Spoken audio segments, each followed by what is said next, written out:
Hi, everyone. We're on Patreon. Find the link in the show notes. Show off your love for being curious with the official Info on the Go merch. Whether you're sipping your coffee from our sleek mug, staying warm in one of our cozy hoodies, or rocking that fun fact inspired t shirt, or just carrying one of your essentials in our reusable tote bag, you'll be repping curiosity and style everywhere you go. Each item is designed with our curious, on the go community in mind, and every purchase helps support the show. Wear it, sip it, carry it. Info on the Go is more than a podcast, it's a way of life. Patreon, find the link in the show notes.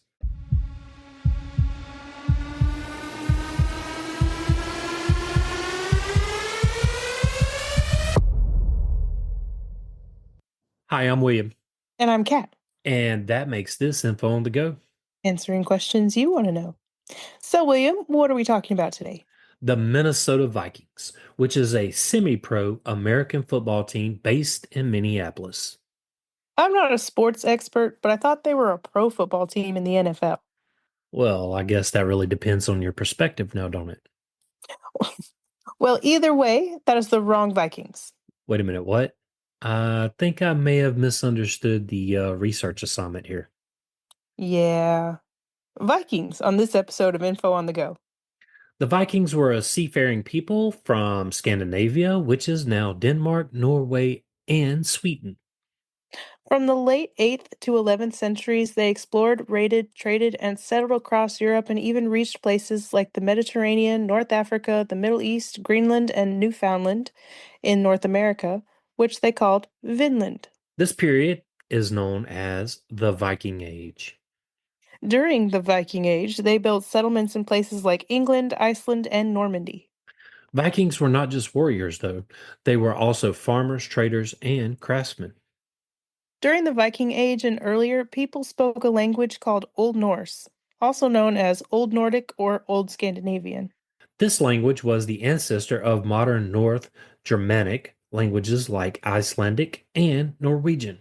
Old Norse was spoken in Scandinavia, Iceland, and places where Scandinavians settled, such as the Orkney or Faroe Islands. Sometimes Old Norse is called Old Icelandic because there are more Icelandic writings from that time, and they are highly valuable.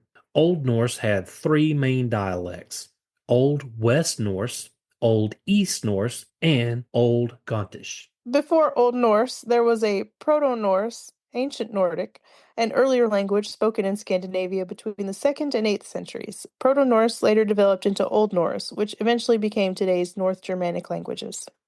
During the Viking Age, runes, particularly the younger foothark, were used for writing on materials like wood, bone, and stone.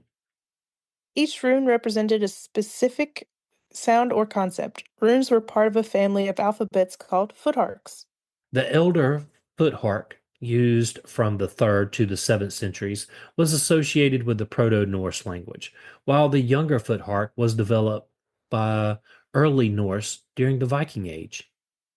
Beyond writing, runes were also used in magical practices and divination. They were often carved on objects such as stones, weapons, and jewelry. The Vikings followed the polytheistic Old Norse religion, also called Norse paganism, which revolved around a belief in multiple gods and goddesses who played significant roles in their culture and daily lives. Central figures included Odin, the wise and powerful god of knowledge and war, Thor, the mighty protector of mankind, and Freyja, the goddess of love, beauty, and fertility. This belief system was deeply integrated into Viking society, shaping their rituals, traditions, and worldview. Old Norse religion did not have a single organized structure or institution. Instead, it varied across regions, communities, and families, reflecting a personalized and localized approach to spiritual practices. Well, that's I kind of like that idea. Yes. Vikings honored their gods through rituals, offerings, and invocations. These acts of devotion were performed both publicly, during communal gatherings, ceremonies, and privately within households. Offerings could include sacrifices of animals, objects of food. These were meant to ensure blessings, protection, and favor from the gods. The Vikings believed their gods influenced all aspects of their lives, from farming and fishing to warfare and navigation. A key belief was that brave warriors who died in battle were destined for Valhalla, a majestic hall ruled by Odin, where they would spend eternity feasting, preparing for Ragnarok, the prophesied end of the world. And I imagine they were drinking lots of mead there, right? A lot, I'm sure.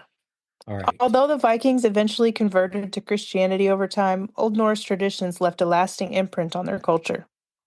I have a fun anecdote about the Christian conversion. Uh, I have a second cousin that found me through one of the ancestry sites or whatever that I'm on, and he sent me. He's from California, but he sent me stuff from my mother's biological father's family, and they were originally from either Copenhagen or Denmark. But when they transferred over, they went to it wasn't direct Christianity; it was Mormonism, or the Mormons church or whatever was going over there and holding, gatherings and stuff. So they went to one of these gatherings, and when they came back, their farm was burnt to the ground. What? They had to flee to the United States. That is crazy. Right. Of course, then it wasn't the United States, but Yeah. The new land. right. Elements of their pagan religion, such as festivals, mythology, and symbolic practices, continue to influence their art, literature, and society long after Christianity became dominant. The blending of these older beliefs within Christian teachings create a unique cultural legacy that endured beyond the Viking Age. The way we imagine Vikings today, like wearing horned helmets, is mostly based on myths and stereotypes from the 1800s. The idea of Vikings wearing horned helmets is a popular myth with no basis in historical evidence. Archaeologists have found no proof that Viking helmets featured horns. This misconception originated in the 19th century during a period of romanticized portrayals of the Viking Age. It gained popularity through Norse operas such as those by Richard Wagner and the work of costume designer Carl Doppler, who created horned helmets for Viking characters in the 1870s. While some depictions of horned helmets date back to the Bronze Age, they are not related to the Vikings. Actual Viking helmets were often made of metal and designed for protection, often featuring eye guards or conical shapes like the Spangenhelm and Nasalhelm.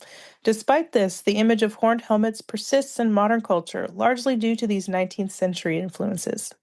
I did see, when I was looking up images of these Viking helmets, the only thing that I saw that would probably be associated today is the wings on the side. I did see some of the Viking helmets with that. But when you think about that long thing that comes down in the face that covers the nose almost to the mouth, Right. that's that nasal helm. Anyway, the Vikings were a diverse, skilled people widely known for their seafaring, raiding, and trading. However, their history goes beyond the image of fierce warriors. Vikings played many roles in their society. They were also farmers, fishermen, craftsmen, and traders, contributing to the daily life and economy of their communities. Vikings were successful explorers and merchants, crafting vast trade networks that connected Europe, the Middle East, and Asia.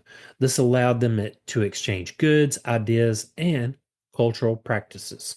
Through their interactions with other societies, they adopted new technologies, art styles, and systems of governance which enriched their own culture and way of life. Using their advanced technology, like their iconic longships, Vikings were able to navigate challenging environments and discover new territories while establishing trade routes.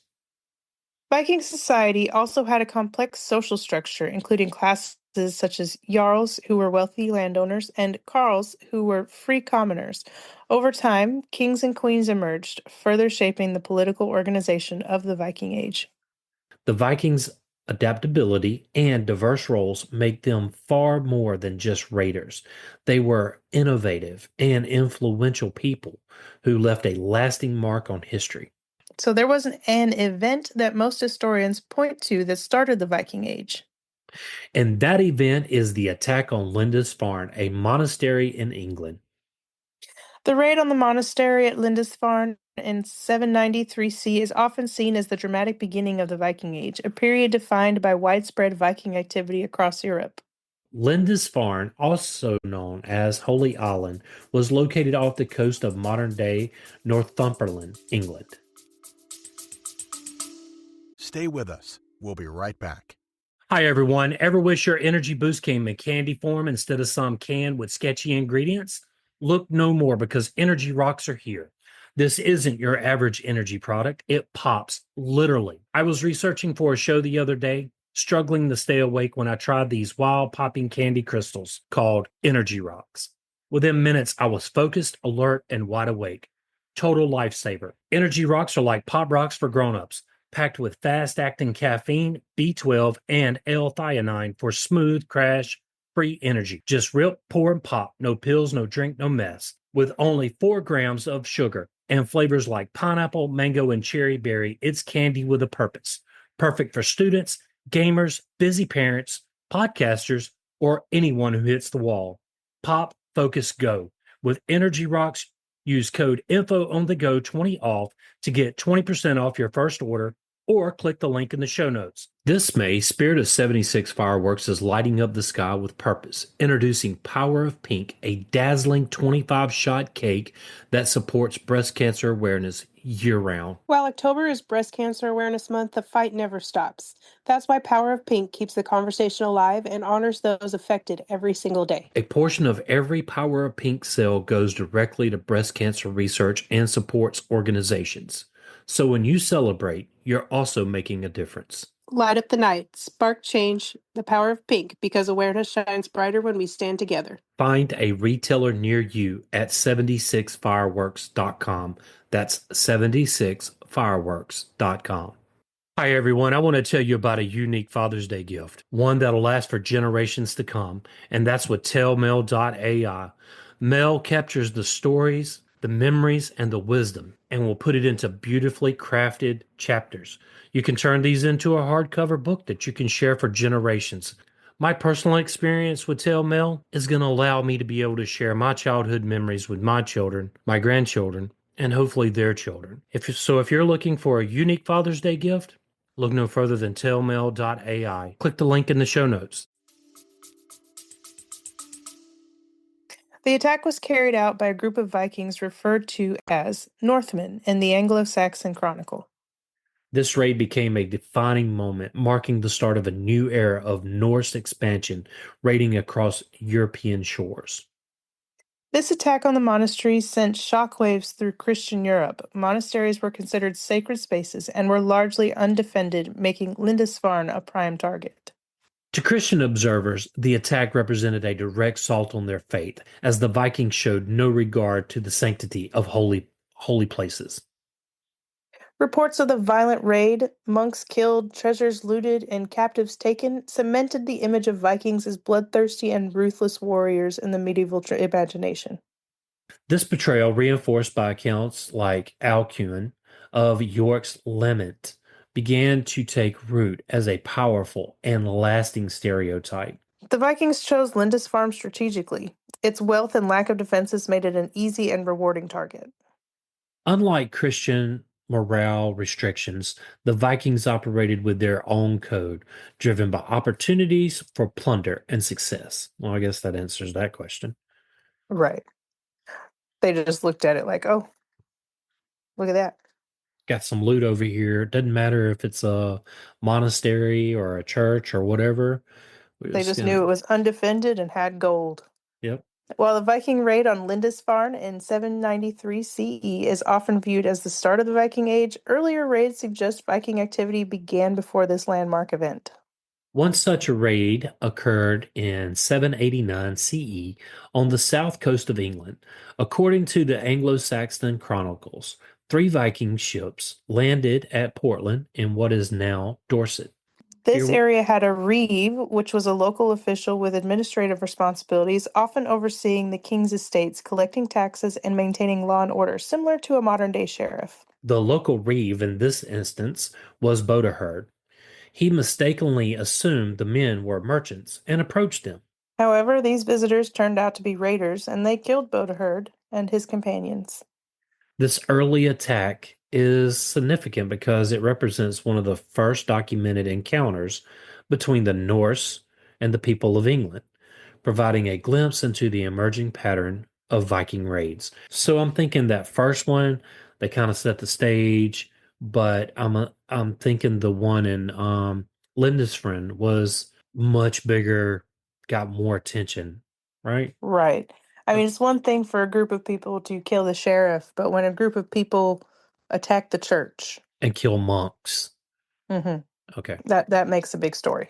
Unlike Lindisfarne, which was a dramatic strike on a religious center and caused widespread shock due to its audacity and symbolism, the Portland raid appears to have been more isolated and small in scale, likely lacking the same level of immediate impact. Although the Portland event did not create the same lasting impression as Lindisfarne, It does, however, highlight the gradual buildup to the Viking Age. raids like these demonstrate that the Scandinavian seafarers were already testing the waters of distant lands before their later, larger scale raids. All right, so they're These, just getting warmed up, right?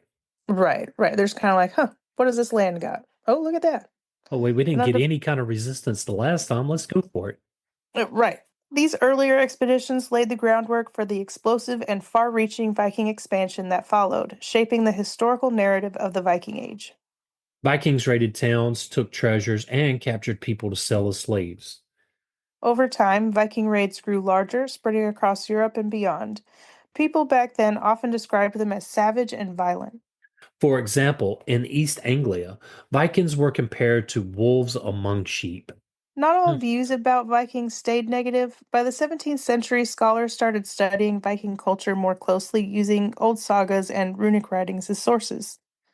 By the late 1800s, people began to recognize Viking achievements like their seafaring skills and craftsmanship. They lived in challenging landscapes. Norway had mountains and fjords, while Denmark had lowlands. Communities in Norway were independent, while Denmark had a strong central government by 801. Viking ships allowed them to raid and explore far off places, starting a legacy of trade, colonization, and seafaring. So now let's get into one of these Viking longships because they were designed to be fast, they were easy to maneuver, and they were capable of navigating shallow waters. And the ships at the times just weren't able to do that. This made them ideal for raiding, exploring, trading, and even warfare. The hulls were built using the clinker method, where overlapping planks were nailed together, making the ships flexible and able to withstand rough waves. The ship's shallow drafts allowed them to travel in rivers and close to the shore, which was perfect for surprise attacks for reaching inland targets. Long ships were lightweight, long and narrow, which enhanced their speed and agility. And their symmetrical design meant that they could reverse direction quickly. Ships at the times just couldn't do what they were doing.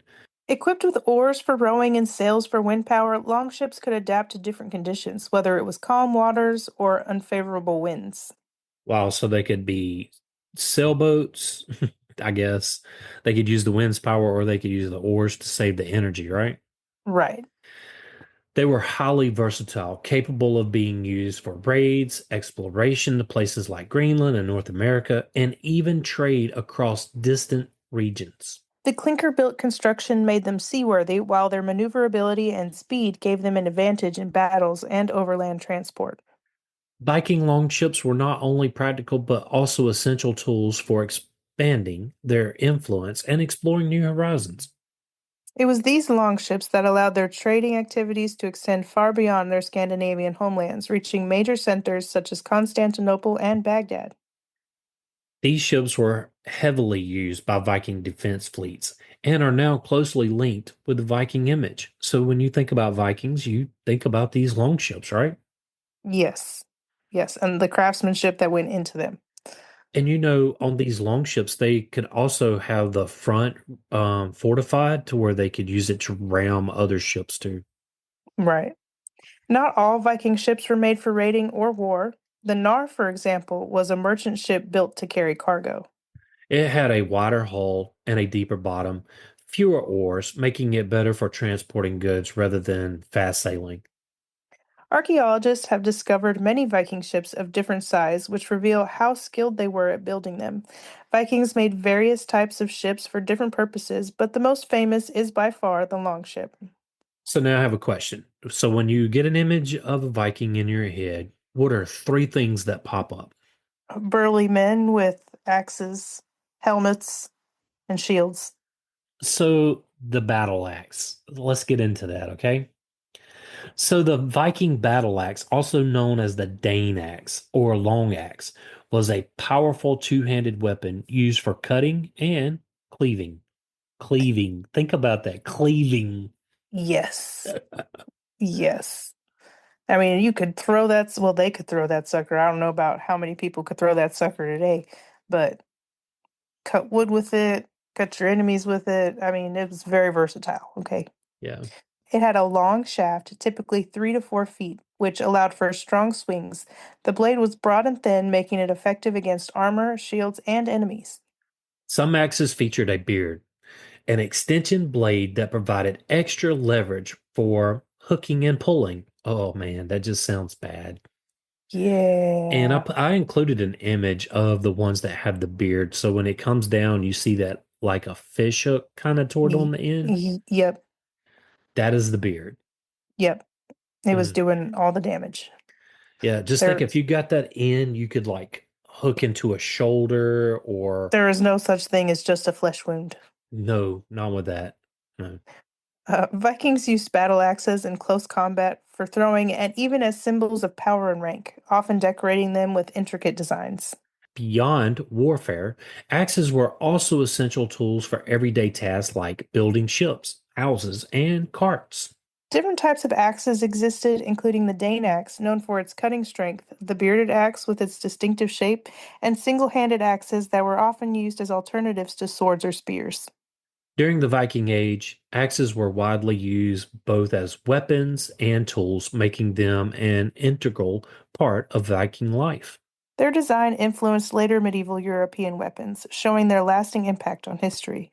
The Vegvisir, also known as the Viking Beast runic compass, is a symbol made of 8 runic staves, believed to serve as a guide or a signpost for safe travels. Its name translates to wayfinder or signpost in Icelandic. This emblem was thought to offer protection and guidance, helping travelers navigate through challenging or unfamiliar situations. And if you have a moment, you should Google this thing. You've seen it before. I promise you have. Connected to the Icelandic folklore and Norse mythology, the Vegvisir is sometimes considered to have magical properties, ensuring safe journeys. Unlike the Æslandir, another runic symbol associated with protection and strength in battle, the Vegvisir is specifically focused on aiding travelers and ensuring their safe passage. Their trade networks allowed them to trade goods like furs, amber, and walrus ivory for silk, spices, and other luxury items from distant lands. Their role as traders helped them forge connections and integrate with a wide array of cultures across Europe, the Middle East, and Asia, making them key players in the economic systems of their time. In addition to trade, Vikings were pioneers in colonization and settlement. They founded enduring colonies in places like Normandy in France, Iceland, and Greenland, demonstrating their ability to adapt to different environments. The most extraordinary of their achievements in exploration was their brief settlement in Newfoundland, North America, known as Vinland, around 1000 CE, making them the first Europeans to reach the continent centuries before Columbus. The you know We shouldn't have a Columbus Day. We need a Vikings Day. there you go. And I think the Vikings, man, they were all over the place. They had these They are the extensive first melting pot. yeah, they had all these extensive trade routes. Just thankful to their longships or their ability to build different types of ships to do different types of things. Not only that, but they were conquerors too. Yeah. The Vikings' interactions with other cultures left a profound and lasting imprint. Though their language, customs, and traditions, they influenced the regions they settled in or traded with. Norse words made their way into local languages, particularly in England, where Old Norse influenced the development of the English language. The customs of government systems of the Norse people shaped the societies they encountered, contributing to the rich tapestry of culture exchange during the Viking Age. These various influences ensured that the Viking legacy would endure long after their raiding and colonizing days had passed. Wealthy and important Vikings were sometimes buried in ships along with items like weapons, animals, and supplies. Examples of ship burials have been found in Norway, Denmark, and even in the Estonian island of Sarema. One remarkable discovery is the remains of five Viking ships in Denmark found in the 1960s. These ships had been sunk intentionally in the 11th century to block access and protect the city of Roskilde. That's interesting, though. Yeah. Today you can see them at the Viking Ship Museum in Roskilde, Denmark. In 2019, archaeologists found Viking boat graves in Gamla Uppsala, Sweden. One grave still had the remains of a man, a dog, and a horse, along with other items, giving us valuable insight into Viking burial traditions. These finds continue to teach us about the Vikings' extraordinary craftsmanship and cultural practices. What we know about Viking weapons and armor from archaeology, old pictures, and writings like the Norse sagas. In Viking times, free men were expected to own weapons and could carry them anywhere. A Viking's weapons showed their social status. So, I guess unlike the clothes you wear or whatever, the weapons you owned and possessed really had the society structure, and their world, right? Right. Hmm. Wealthy Vikings might have helmets, shields, mail shirts, and swords, but swords were usually more for show and not common in battle. Most ordinary Viking warriors fought with spears and shields and carried a sea axe, a small knife, as a sidearm. Bows were used at the start of battles, but were seen as less honorable than hand to hand weapons. Yeah, I was going to say, the Vikings used longbows too. Vikings were unusual for their time because they often used axes in combat. Elite Viking warriors like King Canute's guards used huge two-handed axes that could smash through helmets and shields. Dang. Vikings' belief in Norse gods like Thor and Odin, gods of war and death, inspired their fierce fighting. Violence was common in the Viking Age Norway, where many men and women showed signs of weapon-related injuries. So I guess, women were treated equal there, huh? They were. Denmark, with its more organized society, saw less violence. The term berserker is often linked to stories of wild Viking warriors in a frenzy. Some think this fighting style could have been influenced by drinking lots of alcohol or using mind altering plants or mushrooms. No, that won't cause that. However, there's no solid evidence from Viking records or sagas to prove these ideas. Weapons and warfare were a big part of Viking life, and their local tools of battle reflect their culture and beliefs, shaping the image of the Viking warrior we know today. The downfall of the Vikings was not an abrupt collapse, but rather a gradual transition marked by significant changes in Scandinavian and European society. Historians generally agree that the Viking Age ended around 1066, with the Battle of Stamford Bridge serving as a key milestone. During this battle, Norse King Harald III Harada was defeated by England King Harold Godwinson, signaling the decline of Viking military dominance. Around the same time, Scandinavia underwent transformations that fundamentally changed Viking society. One major factor was the rise of centralized kingdoms in Norway, Denmark, and Sweden. Over time, the numerous petty kingdoms of Scandinavia united into larger, more organized nation states. These centralized authorities reduced the independence of local chieftains, leading to the decline of the raiding culture that had been a hallmark of Viking activity. Additionally, the widespread conversion to Christianity played a significant role. As Scandinavians adopted Christianity, traditional Viking practices like raiding and plundering became less socially acceptable and aligned poorly with the Christian ethos. This religious shift not only altered cultural values, but also integrated Scandinavia more closely with the rest of Europe. Resistance from Viking targets also contributed to the end of their era. Over time, European communities improved their defenses, building stronger armies and fortifications to deter Viking attacks. Combined with the rise of powerful kingdoms and empires across Europe, the political landscape made raiding less profitable and less practical. Meanwhile, the Vikings themselves began to focus less on raiding and more on trading and settlement.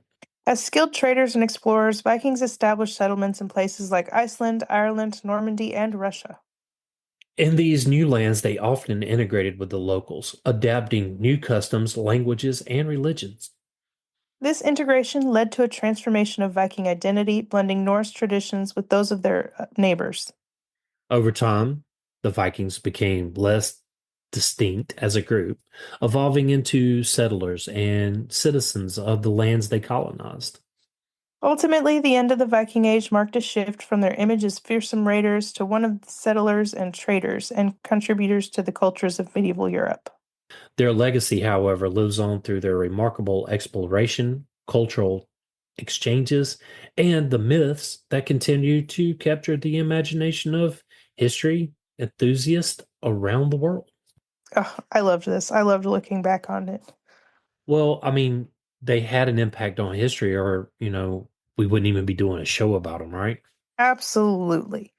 Absolutely. And it's funny that they established settlements in places like Ireland, Iceland, Normandy, and Russia. I find that funny because I didn't know they had gone to Russia, but I mean, it makes sense. It's right there geographically. Like 8 people that they have found, like they've dug up and dug gene research with. And I have 18 segments with one of the chieftains they found in Ukraine. Oh, wow. Yeah. That's interesting. Isn't it? I thought that was so crazy. That is But that that's all that I have. Well, I was just gonna say, Viking mythology, we still see it today, in Thor, the big blockbuster Absolutely. movie. I mean, that's something we should cover too, is the polytheistic religions, like the Norse or the Greeks or the Romans or anything like that. Because, I mean, they all kind of resemble each other in their own way. Yeah, okay, I'm down with that. We'll put it on the list. If anybody listening wants us to unpack something specific, please let us know. Yes, absolutely. That's pretty much all I've got, Kat. Absolutely. If you would like to support this podcast, Click the support link in the show notes. William and I want to thank you for listening. Yes, thank you. Join the Facebook group at Info on the Go Share with us your show ideas. or ask us a question. Subscribe and follow us wherever you get your podcast. Send us a text using the link in the show notes or leave a review. Email us at, Info on the Go podcast at gmail.com. yes, that is all one word. Until next time. Stay curious.